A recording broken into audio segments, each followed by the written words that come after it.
On November 30th of 1941, German Nazis started a 3-day operation. 30,000 Jews had been rounded up and crammed into the Riga ghetto. The Nazis began by marching groups of hundreds of Jews 10 kilometers outside of the ghetto gates to a nearby forest, where they would then break up into groups of 10 and were forced to literally walk into their graves. Once in the grave, they were told to lay face down on top of their previously murdered, bloodied, and mangled family members and countrymen. Once lying down, they were shot one time in the back of the head. At times, the shot was not fatal and the victim was forced to bleed out. Once dead, the next group of 10 were marched over their bodies, commanded to lie down, and the process continued. Throughout history, injustices raise their head, and the result or the severity of these injustices has always been determined by the victim's ability to defend themselves. Let me say that again. The ability of the oppressor to victimize the oppressed is always dependent on the victim's ability to properly and adequately defend themselves. We see the role of the oppressor being played by government after government in history. Our founding fathers understood that power corrupts and government is inherently powerful. Therefore, to prevent oppression and tyranny in our government, the founders gave us, the people, the Second Amendment. A well-regulated militia being necessary to the security of a free state, the right of the people to keep and bear arms shall not be infringed.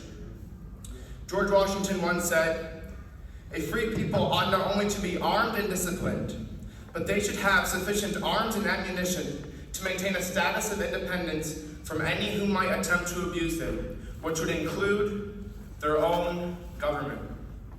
Thomas Jefferson stated, "No free man shall ever be debarred the use of arms. The strongest reason for the people to retain the right to keep and bear arms is as a last resort to protect themselves against tyranny in government."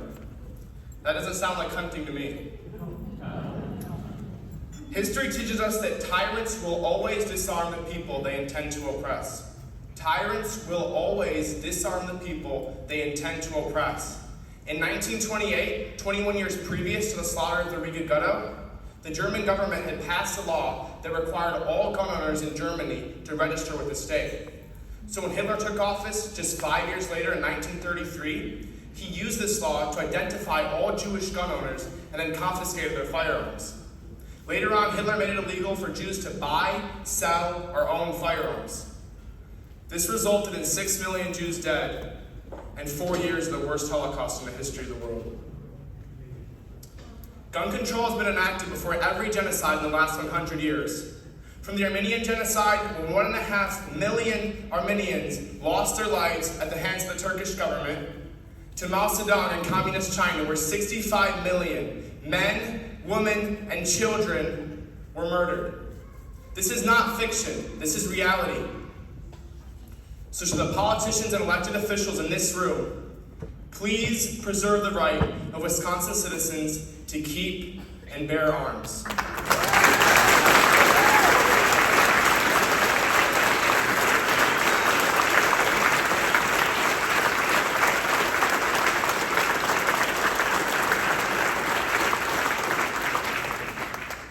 The moment you take away the people's right to firearms is the moment you leave the oppressed defenseless in the face of the oppressor, and the victim powerless against the aggressor. And to everyone in this room, your right to firearms stems from your God-given right to self-defense, because you were created in His image and in His likeness, with inherent worth and value. So never give up your guns. Doing so may not be damaging your well-being, but it will inevitably be damaging the future and well-being of your children, future children, and grandchildren. So never give up your guns. Thank you.